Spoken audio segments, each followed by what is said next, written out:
Welcome back to Mountain Men Axes, and today we are going to talk about the Hults Bruk 3.5 pound Montreal pattern.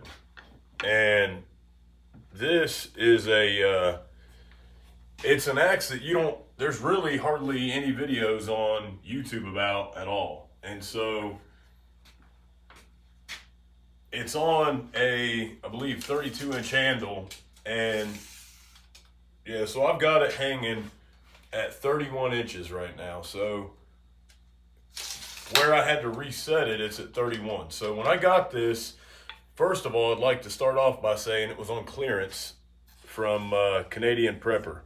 And Canadian Prepper had this on clearance, and I really, really wanted a Hults Bruk Montreal pattern. And I seen this one, and it was the 3.5, and it was the one I wanted. So I didn't want the 2.5. I wanted one that was a little bit bigger. I'm not a huge guy, but I'm big enough to handle a 3.5 with pretty good endurance. So I looked at the price, and on clearance it was at like $99, and then there was another 20% off code. So I ended up getting it for less than $100. It gets here, it takes forever to get here, comes from Canada. It gets here, and I'm ecstatic. I love the handle. The handle's awesome. It's got good grain orientation. It's half heartwood, half sapwood. Hults Bruk soaks their handles in boiled linseed oil, so that's nice. It's got a decent palm swell that'll stop you. It's not huge, but it'll work. And man, that pattern though, that's just, man, it's almost like a Plum National bit pattern, but without the weighted pole. So all the weight is toward the bit so you can chop, right? It's beautiful. Well, it came so loose, and there was an additional, 2 inches up here. As you can see, it's dropped to the shoulder. Well, as soon as it got here, it was loose. Like, it was very, very loose. And I could move it, at will. And so I brought it downstairs, and I smacked it with a hammer a few times, and it just sank. It didn't sink enough, but it went down. So I was like, all right, well, that tells me what I need to do. So I popped out what was in there. Unfortunately, it already had a cylindrical wedge in it, and so that was a bummer. It already had that's slipping my mind what they're called, but it had the circle wedge in it. And so I took it out, got the wedge out, the wooden wedge out, and I was like, how many Hults Bruk Montreal patterns have purple heartwood in them? So I went ahead and put a purple heartwood wedge in there. You can see the kerf was cut a little crooked as well. But that thing is, it's mushroomed out. You can see it on camera visibly. It's mushroomed out. It's as wide as the bit, literally. And so it's not going anywhere. This thing I've had this now for about a year, and I've put a convex edge on there. Let's see if the light catches it right. You can see it. Yep. I put a convex edge on it. It's shaving sharp, literally. I love it. It's been a great axe. But it's just something that nobody talks about. This is the 3.5 pound Montreal pattern Hults Bruk Agdor. And nobody ever talks about it. It's cheap.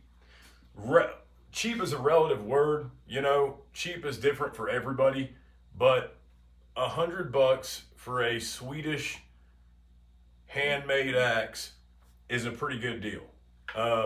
You can get a council tool for cheaper, and it's USA made, but in the axe community, these are pretty well renowned. Everybody loves Hults Bruk. Everybody loves Gransfers Bruks. Air quotes, everybody.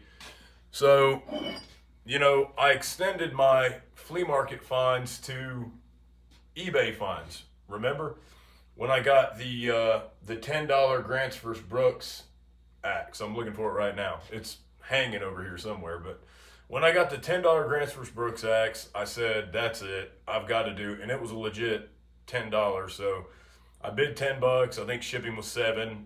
It was like $20 altogether. So either way, it was a phenomenal deal. Well, I saw another deal on eBay for 2 heads. I threw out a bid. Nobody else bid on it. I threw out a bid early.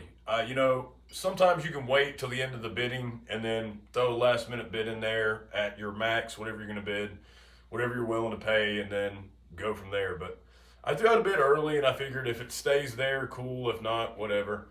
I ended up getting this 4-pound GBA with the crown, full bit. I mean, this thing is just awesome. The eye is in perfect condition. There's not a thing wrong with that eye.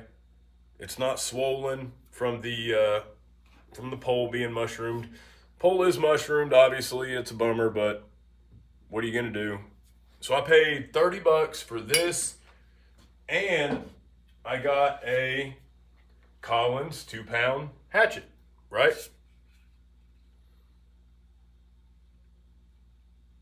There it is. So a Collins 2-pound hatchet. I went to my flea market where there's what I call the handle depot. The dude has probably 200 handles from, 12 inches ranging to 36 inches. He's got maul handles. He's got wheelbarrow handles. He's got, every handle you could ever want. And he's an amazing guy too, man. He's super, super good guy to deal with. He's obviously not there on Sundays. He goes to church, and Gene takes care of the booth next door. And Gene's a good dude too. I've got a lot of axes from Gene, actually. He had an antique store, and when I first was starting in the hobby of collecting axes, which don't get it twisted, I do use all these axes, but when I first started in collecting them, Gene would sell me like really nice vintage axes for $20, and oh yeah, that Collins, $20, that Plum, $20, that. And then he realized I was buying them for $20, and then he started, upping the price on me a little bit. But either way, I went to the handle depot, picked up a handle. It's about 19 inches, so it's about the same size as a Gransfers Bruk small forest axe. The bit's in good condition, the eye's in good condition, the pole's in good condition. So $30, I got a 4-pound GBA Dayton pattern that's going to look good on a 30-inch or a 28-inch handle. Probably a 32, I'd say. But you can see the made in Sweden. You can see the GBA crown. I'm trying to save it. I'm trying to do what I can to save it, but it is what it is, If you can, you can. If you can't, you can't. But let me find the other one real quick, and we'll take a look at it. But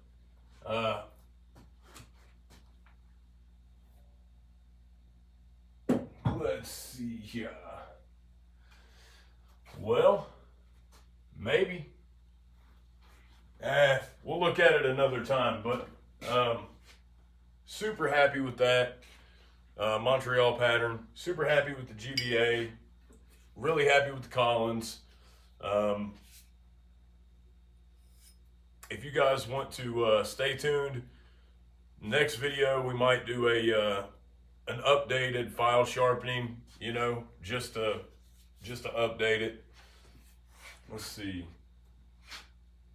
Yeah, we'll get you in a good position where you can see the file, you can see it bite, you can see how it does. But really happy with the Collins. I'm gonna go ahead and use the work sharp or the belt grinder, put a convex on it. I filed it down, so I filed it to the degree that I want it, right? And then from there, I'll try to convex it. So, yeah, that'll be nice. I gotta find an axe to send to Nate. Try to get this Rockaway pattern he has. So, I gotta look through some stuff. But, guys, I'll catch you on the next one. Thank you.